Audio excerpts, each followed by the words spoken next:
Hello, hi everyone. हम लोग जो पिछले लेक्चर में देख रहे थे उसमें हम लोग पढ़ा था क्या कि अनसैचुरेटेड हाइड्रोकार्बन में हम लोग देखे थे क्या कि जो मॉलिक्यूल होता है, जो कंपाउंड होता है, वह दो तरह का होता है। अनसैचुरेटेड, साइक्लो अनसैचुरेटेड हाइड्रोकार्बन, वह दो तरीका का होता है। इसमें हम बताए थे क्या, एक था आपका साइक्लो अल्कीन और एक था आपको साइक्लो अल्काइन। अब इससे आगे हम लोग बढ़ते हैं और आज हम लोग पढ़ेंगे कि जो भी कंपाउंड हम लोग देख रहे हैं उस कंपाउंड का रिप्रेजेंटेशन कैसा होता है।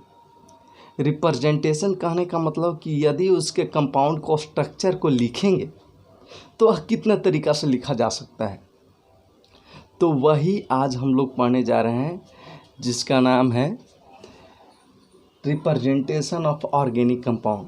रिप्रेजेंटेशन ऑफ ऑर्गेनिक कंपाउंड में हम लोग पढ़ रहे हैं रिप्रेजेंटेशन कितने प्रकार के होता है। तो रिप्रेजेंटेशन आपका यहाँ पे तीन प्रकार का होता है। एक होता है एक्सटेंडेड फॉर्म ऑफ रिप्रेजेंटेशन, एक होता है बॉन्ड लाइन रिप्रेजेंटेशन और एक होता है आपको कंडेंस्ड फॉर्म ऑफ रिप्रेजेंटेशन। तो सबसे पहले हम लोग देखते हैं एक्सटेंडेड फॉर्म ऑफ रिप्रेजेंटेशन क्या होता है।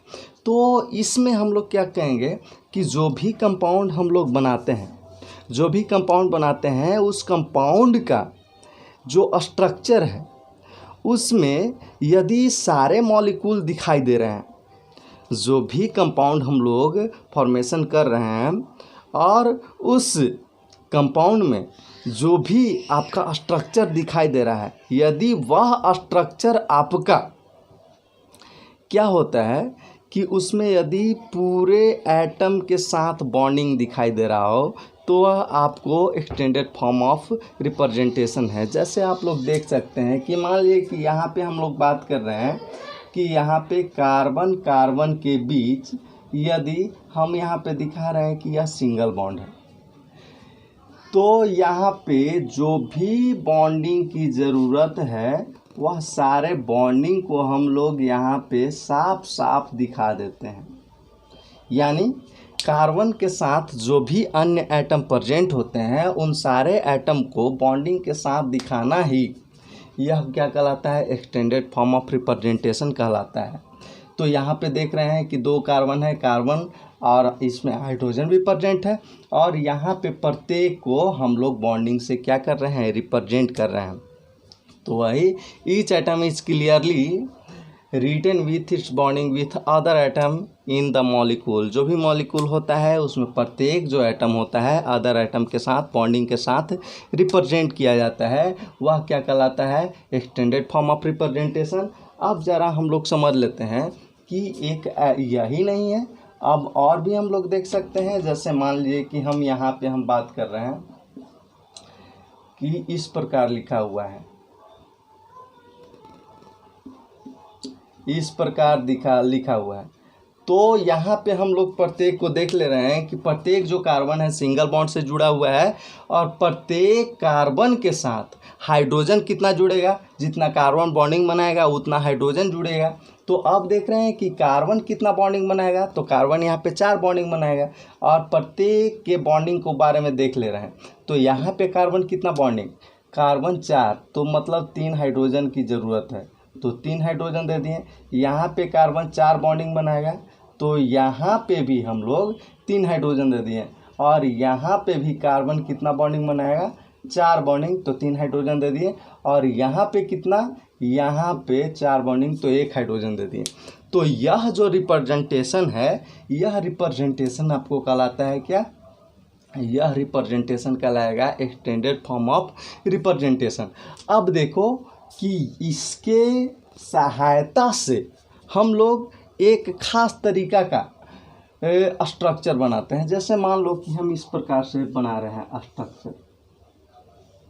यह जो स्ट्रक्चर है यह किसका स्ट्रक्चर है, तो यह जो लिखा हुआ जो दिखाई दे रहा है उसी का यह स्ट्रक्चर है और इस स्ट्रक्चर को हम लोग कहते हैं बॉन्ड लाइन रिप्रेजेंटेशन या बॉन्ड लाइन नोटेशन इसको कहा जाता है। तो इसमें बॉन्ड लाइन रिप्रेजेंटेशन में होता क्या है, तो इसमें हम लोग बात करते हैं कि जो भी आपका लाइन खींचा हुआ दिखाई देगा उस लाइन के एंडिंग पॉइंट पे कार्बन होता है। क्या होता है, कार्बन होता है। जरा इसके बारे में हम लोग यहाँ देख लेते हैं, लिखा हुआ है क्या है। Representation in which we draw the molecules by lines and we consider carbon atom and joining and ending point. क्या कर रहा है कि यह एक ऐसा रिप्रेजेंटेशन होता है जिसमें हम लोग क्या करते हैं कि लाइन से इसको ड्रा करते हैं और लाइन के एंडिंग पॉइंट और ज्वाइनिंग पॉइंट पे हम लोग कार्बन को समझते हैं। तो लाइन के एंडिंग पॉइंट पे हम लोग कार्बन को समझ ले रहे हैं, कार्बन को समझ लिए, और यहाँ ज्वाइनिंग पॉइंट है, यहाँ भी हम लोग कार्बन को समझ लिए। अब क्या है कि यह जो रिप्रेजेंटेशन हुआ यह आपका क्या है, यह है आपका एक्सटेंडेड फॉर्म ऑफ रिप्रेजेंटेशन। देख लीजिए यह, यदि इसी को फिर से हम ऐसे कर दे रहे हैं तो यह हो गया आपका बॉन्ड लाइन रिप्रेजेंटेशन। तो हम लोग देख लेते हैं कि किसका कैसा स्ट्रक्चर होता है बॉन्ड लाइन रिप्रेजेंटेशन में। जैसे मान लीजिए कि हम यहाँ पे लिख रहे हैं इस प्रकार से, तो यदि इस बॉन्ड लाइन रिप्रेजेंटेशन को हमको कंडेंस्ड फॉर्म में लिखना हो तो क्या लिखेंगे, यहाँ पे कार्बन है, यहाँ पे कार्बन है, फिर यहाँ पे कार्बन है, फिर यहाँ पे कार्बन है और फिर यहाँ पे कार्बन है, यानी एंडिंग पॉइंट और जॉइनिंग पॉइंट पे कार्बन है। अब यदि इसको हम लिख दिए एस, तो इसमें हम बॉन्डिंग को भी पूर्ण रूप से ध्यान देंगे। तो बॉन्डिंग कहने का मतलब कि प्रत्येक कार्बन 4 बॉन्ड बनाता है, तो यहाँ पे कार्बन कितना बॉन्ड बना रहा है, एक ही। तो यहाँ पे कितना होना चाहिए, यहाँ पे हाइड्रोजन की संख्या 3, यहाँ पे हाइड्रोजन की संख्या 2, यहाँ पे भी हाइड्रोजन की संख्या 2, यहाँ पे हाइड्रोजन की संख्या 3 हो जाएगा। तो यह आपका बॉन्ड लाइन हो गया और यह आपका हो गया एक्सटेंडेड फॉर्म। और एक होता है आपका, एक होता है जिसका नाम है कंडेंस्ड फॉर्म ऑफ रिप्रेजेंटेशन।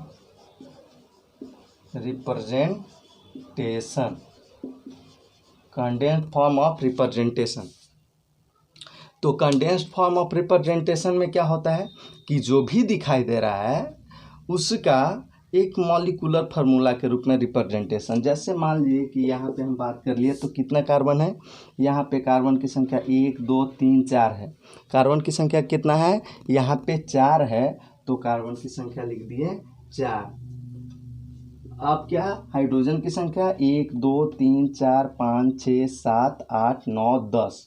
तो हाइड्रोजन की संख्या यहाँ पे कितना है, 10 है।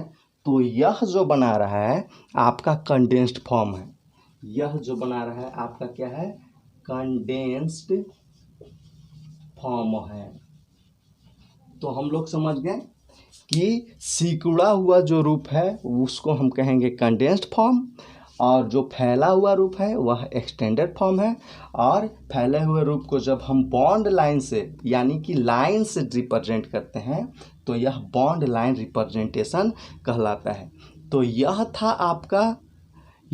आपका बॉन्ड लाइन रिप्रेजेंटेशन। अब हम लोग इसमें यहाँ से आगे बढ़ेंगे, तो इसमें हम लोग यहाँ से आगे बढ़ रहे हैं और पढ़ेंगे क्या, इसमें हम लोग पढ़ेंगे आपका फंक्शनल ग्रुप कि क्या होता है फंक्शनल ग्रुप। तो फंक्शनल ग्रुप क्या होता है,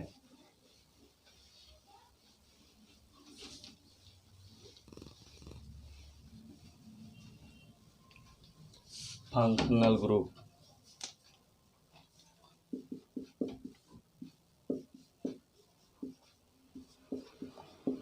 फंक्शनल ग्रुप क्या होता है आपका फंक्शनल ग्रुप। तो हम लोग समझते हैं यहाँ से कि फंक्शनल ग्रुप क्या होता है। तो फंक्शनल ग्रुप वह ग्रुप है, फंक्शनल ग्रुप वह ग्रुप होता है जो किसी भी ऑर्गेनिक कंपाउंड के साथ जुड़ करके उसके केमिकल प्रॉपर्टी के साथ साथ फिजिकल प्रॉपर्टी को चेंज कर देता है, यानी डिसाइड करता है। वह उसके फिजिकल प्रॉपर्टी और केमिकल प्रॉपर्टी को डिसाइड करता है, वही होता है फंक्शनल ग्रुप। यानी फिर से हम लोग समझते हैं क्या होता है।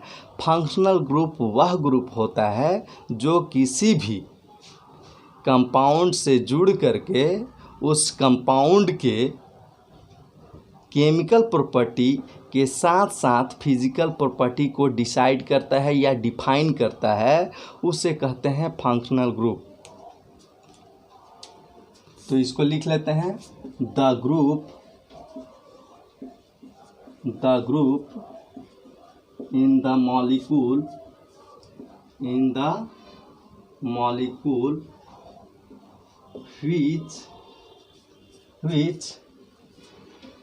which defines chemical and physical properties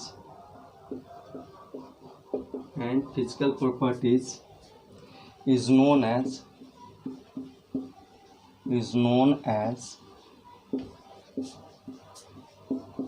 functional group.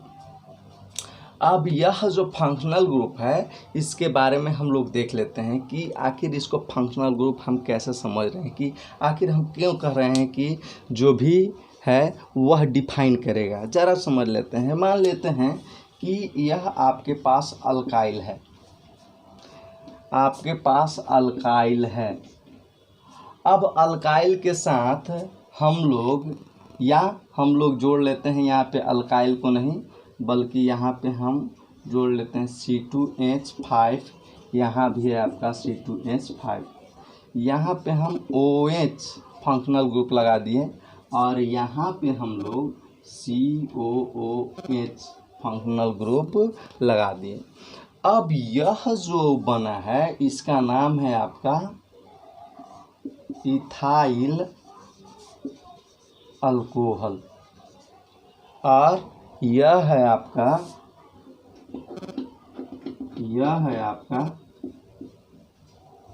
Propanoic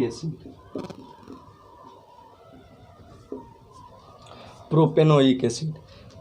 अब यहाँ पे हम लोग जो बात कर रहे हैं, यह पहले से आपका इथाइल था, यहाँ भी पहले से आपका इथाइल था। जैसे अल्कोहल इसमें ऐड किए यह बन गया इथाइल अल्कोहल, यह ग्रुप ऐड करते ही यह क्या बन गया, इथाइल अल्कोहल। और यह मूल रूप से आपको शराब में यूज़ किया जाता है।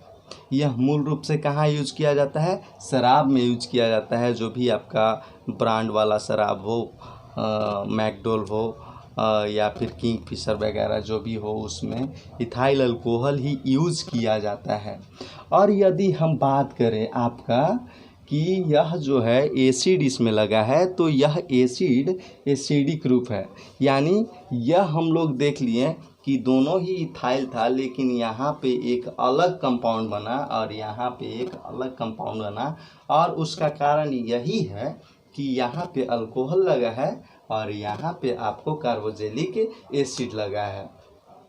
तो हम लोग देख रहे हैं क्या कि इसका डिफिनेशन ही बताए थे कि फंक्शनल ग्रुप वह ग्रुप होता है जो किसी भी कंपाउंड के साथ जुड़ करके उसके प्रॉपर्टीज, फिजिकल प्रॉपर्टी हो या फिर केमिकल प्रॉपर्टी हो, उसको वह डिफाइन करता है। तो हम लोग देख लिए कि सही में यह डिफाइन कर रहा है। दोनों ही इथाइल ही था, लेकिन अलग अलग ग्रुप लगने से इसका जो है नाम भी और इसका प्रॉपर्टी भी चेंज कर रहा है। एक एसिडिक बन जा रहा है और एक अल्कोहलिक बन जा रहा है। अब हम लोग बात करते हैं कि फंक्शनल ग्रुप जो हम लोग को क्लास 10 में पढ़ना है वह कितने सारा है। तो कुछ फंक्शनल ग्रुप है जिसके बारे में हम लोग पढ़ रहे हैं।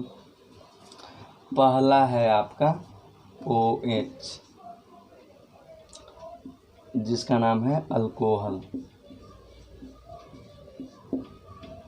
दूसरा है आपका COOH, इसका नाम है कार्बोजेलिक एसिड।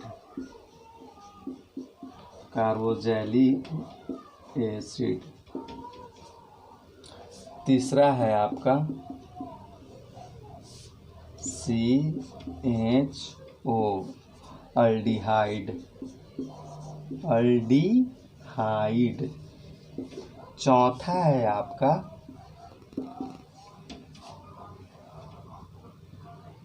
CO, ketone. पांचवा है आपका O, ईथर। यह ऑर्डर में नहीं है, सिर्फ पढ़ना है, उसी के अनुसार दिखा रहे हैं। यह प्रायोरिटी टेबल नहीं बताया जा रहा है। प्रायोरिटी टेबल जब हम लोग क्लास 11th के टॉपिक पढ़ेंगे तब वहाँ पे प्रायोरिटी टेबल की सबसे पहले कौन आता है। सबसे पहले कार्बोजेलिक एसिड आता है, उसके बाद सल्फोनिक एसिड आता है, उसके बाद एसिड हाइलाइड आता है, उसके बाद इस तरह से आते जाता है। उस चीज़ ने नहीं बता रहे हैं, यहाँ पे हम सिर्फ बता रहे हैं कि यही जो फंक्शनल ग्रुप है यह हमारा क्लास 10 में यूज़ आएगा और उसी के बारे में हम लोग बात कर रहे हैं। और छठा हो गया आपका एस्टर।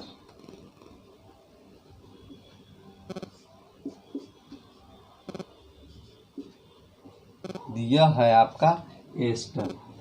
इतने सारे चीज़ के बारे में हम लोग बात करेंगे। यह 6 पॉइंट है जिसको हम लोग क्लास 10 में डिफाइन करेंगे। और हम लोग सबसे पहले